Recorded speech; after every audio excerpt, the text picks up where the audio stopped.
और चलिए अब बात करेंगे लखनऊ से बड़ी खबर की, जहां पर मानवेंद्र सिंह हत्याकांड में पोस्टमार्टम रिपोर्ट में बड़ा खुलासा हुआ है।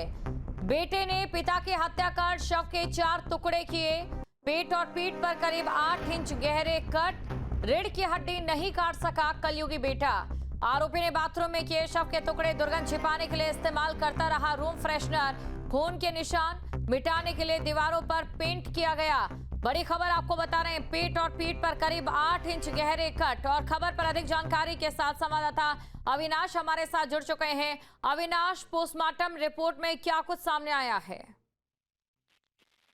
देखिए, बहुत ही सनसनीखेज खुलासा हुआ है कि जिस तरीके से ये पूरी जो वारदात को अंजाम दिया गया है, इसमें कई एंगल सामने आ रहे हैं। और ये बात भी सामने आई है कि जो ब्लू ड्रम मर्डर का जो पूरा खौफनाक सच है, इसमें जो मुख्य आरोपी है वो बेटा ही है और उसने 4 टुकड़ा किया। क्योंकि पोस्टमार्टम रिपोर्ट में ये खुलासा हुआ है कि सबसे पहले जो बॉडी के पेट और पीठ पर करीब 8-8 इंच गहरे कट लगाए गए थे और पूरे शरीर को अलग थलग करने की कोशिश की गई ताकि उसको डिस्पोज किया जा सके।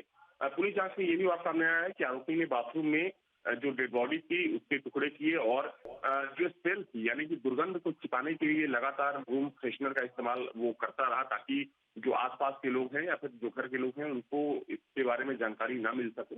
तो क्योंकि कई इसमें चीजों का इस्तेमाल किया गया, हालांकि अब पुलिस लगातार उससे पूछताछ कर रही है। और देखा जाए तो ये बहुत ही जघन्य हत्याकांड था जिसमें एक बेटे ने ही अपने पिता की हत्या की और न सिर्फ हत्या की बल्कि उस शव को छुपाने के लिए उसे कई टुकड़े कर ब्लू ड्रम में उसको पैक कर दिया। बिल्कुल अविनाश, देखिए, और इसी प्रकार के जघन्य अपराधों की फहरिस्त बहुत लंबी है। कई मामले सामने आए, नीला ड्रम भी चर्चित रहा।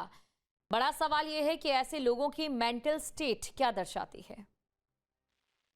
देखिए, निश्चित तौर पर चूंकि इस पूरे मामले को लेकर जो कई मनोवैज्ञानिक हैं उनसे भी हम लोगों की बातचीत हुई, तो उनका ये कहना है कि ये सामान्य व्यक्ति नहीं कर सकता है, क्योंकि किसी की हत्या करना ही अपने आप में एक जघन्य अपराध होता है और ये वही आदमी कर सकता है जो शातिर किस्म का अपराधी हो।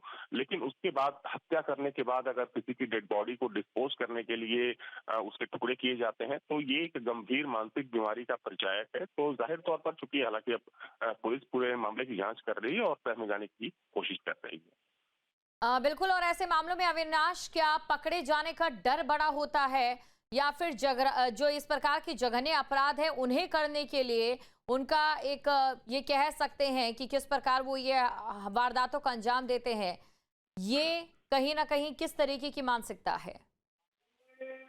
देखिए, निश्चित तौर पर ये बहुत ही शातिर जो अपराधी वाली मानसिकता होती है वो होती है। और जिस तरीके से, क्योंकि इससे पहले भी आपने देखा होगा कि जो वेस्टर्न यूपी में एक घटना हुई थी उसमें भी कुछ इसी अंदाज में क्योंकि उसने अपने पति की हत्या की थी।